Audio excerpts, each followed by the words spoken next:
toddler style, but that's like a little too close to home. I don't myself. Spurs up 1, then 8 minutes left in the third. This might be E's favorite play. Curry turns the ball over nearly. Draymond Green recovers it. Green goes at Wemby, but Wemby blocks him, and then Wemby blocks him again. Standing tall, like literally, for now 97 consecutive games with the block. Spurs up 4. Curry, how about that three? Gets him to 35 points. Boom. Through 3 quarters. Warriors down 2 at the end of 3. To the fourth we go. 8 minutes to play. Spurs up 5. We're inbounding. Wemby slams it down and is fouled, though. And these two went back and forth all game. Huge dunk over Green, but the bucket didn't count because it was called a foul on the floor. And look, Wemby doesn't move. Al Horford misses the 3. In and out of bounds. Jimmy Butler gets it from going out. Called for the foul on Wemby. You can debate that a little bit. Steve Kerr is doing more than debating. He was called for a technical. Spurs up 8 after the made free throws. Then Curry draining another 3. Warriors down 7. Wemby's like, I can hit threes too. Made 3 of those. Spurs up 8. But the Warriors were getting contributions from all sources. Warriors down 5, cut it to 2. Brendan Pajemski with that 3 at 10 points. Warriors down 3. Make it a 1-point game, courtesy of Curry. Then 40 seconds left in the fourth quarter. Warriors down 1. Curry through the defense. Passes to Butler, but Wemby is like, no. He had 3 blocks, and that one right there preserved the 1-point lead. Final 15 seconds, though. De'Aaron Fox is going to miss. Pajemski grabs the rebound, passes it to Curry. Curry draws the foul. Send him to the line. He'd make both.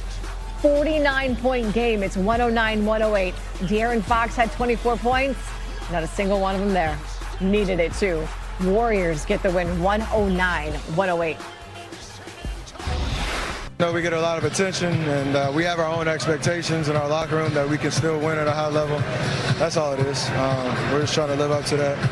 It's a long year. There's a lot of emotion, a lot of ups and downs, but just trying to, like I said, just come out and find an identity. We haven't been able to do that early in the season, but these are 2 gritty, gutsy professional wins. 6 seconds left, has to hit both.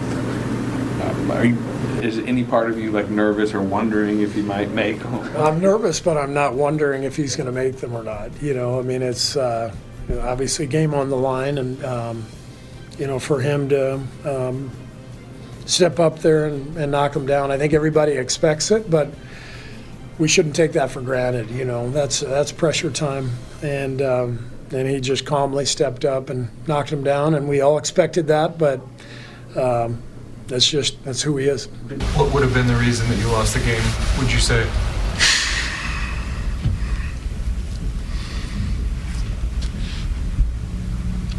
Being more disruptive, I see Curry went 16 for 26. 9 for 17 from 3, so that says a lot. We didn't take away what we should have. It's 2 straight losses for the Spurs to the Warriors because Steph Curry had over 45 points in each of those games. It's only Curry and Michael Jordan to have done it at the age of 35 or older. And for what it's worth, Jordan did it back in 2001, but he was with the Wizards. Wembanyama and the Spurs. Now, Steph, my gosh, talk about a bounce-back game. But first, Victor Wembanyama with the board here. Look at the stride, Wendy, just to get to the basket. Stride, that's a journey for most people. That's a great leap. Wembanyama had 31 points, 15 rebounds, 10 assists in the game. But Dre actually stepped up in a huge way because he had this matchup. He's 6'6", going up against 7'5". What do you admire about his defense, Wendy? Well, you can't beat higher. You can't higher than him, so you have to beat him lower. Watch Draymond get low on him. You can move gravity as tall as he is, and Draymond knows that. And Draymond came in with a game plan, and he executed it. He absolutely did. Draymond Green, plus 15, went on the floor last night. just effective in disruption, and you adapt up from your code when you are that effective. Now let's head to the third quarter. The Warriors were down 9. Steph Curry would have what I'd like to call, we've heard it many times, a flurry, Wendy. I don't know where this ranked, but it felt impressive, especially considering they've been struggling. They're coming on the second night of a back-to-back. Draymond called some guys up the night before. Steph paid that off. Yeah, he was going from deep, and he was knocking it down. When you see that type of emotion from Steph Curry, you know it's going to be most likely his night. Dancing in the middle of the paint. How do you get there? Going through traffic. I don't know. He nimbled his way through. Steph, huge night. Here, off ball, moving around the floor. Now this is teamwork. You're talking about team basketball, Perk. For $1. Knocks it down. The Warriors win by 5. Now, after the game, Steve Kerr called Steph Curry son of the Warriors solar system. What did you see from him in that third quarter, Danny Green? I mean, it's excellence. We've seen it for 15 years now. I think year 17 for Steph. But he's so smart, and this is a tough matchup for San Antonio. Excuse me, you didn't have a triple-double. Wemby did have a triple-double, but he was less effective for defensive end because you got so much run around the perimeter. Steph realizes there's overload on one side, cuts through the paint, making Wemby be the guy to match up with him. Gets open space, knock down 3. You got to hit Wemby out there, try to get him active on the perimeter. So Steph did a great job with that. This is what impressed me the most about Steph. He didn't just kill him from 3. He did a lot from 2. He was only 5-16 from 3. Coming off these pin downs, De'Aaron Fox, on the third game back, got to be locked in. Comes off the pin down, you got to communicate, got to switch. They didn't get the switch. He gets an easy deuce. Looked like nice off the glass bank shot.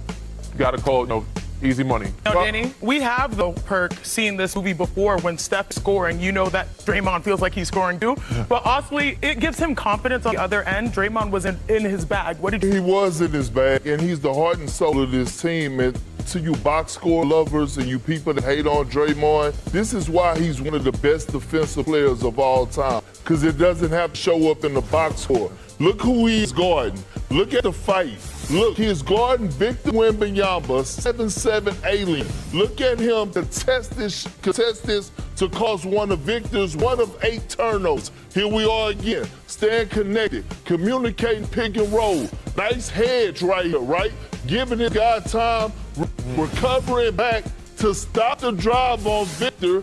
Look, check this out. Another turnover, right? Caused by Draymond Green. Touching them up early, still communicating. Okay, catches the ball. Look, give him space. Look at the contest by Draymond Green, right? That forced another turnover. So again, to you box score watchers, Draymond Green, his impact on the game is not going to show up in the box scores, but when you watch the damn game, you see his value on what he brings to this Golden State Warriors team. So on one side, Steph Curry, 46 points, explodes in the third quarter. And on the other side, Draymond's signature defense.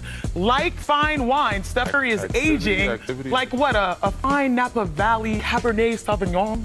I hope I got that right. Steph got his 43rd 40-point game since turning 30 years old. The only player who has more after the big 3-0 is Michael Jordan. Now, it's crazy that the Warriors' performance made the Spurs triple doubles between Wemby and Castle be the sub-headline. But, Brian, how would you grade San Antonio's performance, albeit in a loss? Okay, so San Antonio obviously had a lot going for them. They are taking huge strides forward. They came into this game 8-2. They're way up there in the standings, but they still have some issues with their roster they got to work on. Primarily, they don't shoot the three-pointer that great. And so in this game, and I know you're not going to outshoot stuff, but they get outshot by 7 threes in this game. They're in the bottom 10 in three-pointers made, and that's why Wemby has been kind of shooting a little bit more threes. And then, if he's having a night where they're keying on him and he's got 8 turnovers, they got to take the ball out of his hands a little bit. They, if it's not working for him, they got to take some of the pressure off of his plate. I will say that they do look at. I agree with Wendy. It's an anomaly to see Jimmy Butler to hit 5 threes. He hit 5 threes last night. Moses Moody, they got it. Al Horford, time and time again, they hit, and obviously Steph, told him about in the third quarter, got it going, but mostly from the mid-range. But I like what they're doing in San Antonio. We got to get De'Aaron Fox more to rhythm and be more aggressive. I feel like he's playing to fit in, and that's kind of causing his be less aggressive. They need him more aggressive. When they get Dylan Harper back, they're still getting guys healthy, but I like what I'm seeing. They're still young, they need experience, but it's going to take some time. But Irk, do you think that the Spurs are ahead of schedule? Look, I think the Spurs are going to make the playoffs, okay? I think you got to grow, right? We didn't see all the guys take that step forward, the elite players, where they get theirs and go through the growing pains of making guys around them better. That's what we're seeing out of Victor, right? Seeing how to play seeing how to put guys to be in position to play alongside him. That's why we saw the 8 turnovers. De'Aaron Fox was brought in to be that closer. I'm going to give him some grace. You know why? Because De'Aaron Fox is only back. He hasn't been back, 3 or 4 games. So I'm going to give him a grace, but I'm pretty sure they're going to figure it out. And it's going to be exciting to see that 2-man game once they get that chemistry down between Wemby and D. Fox. So that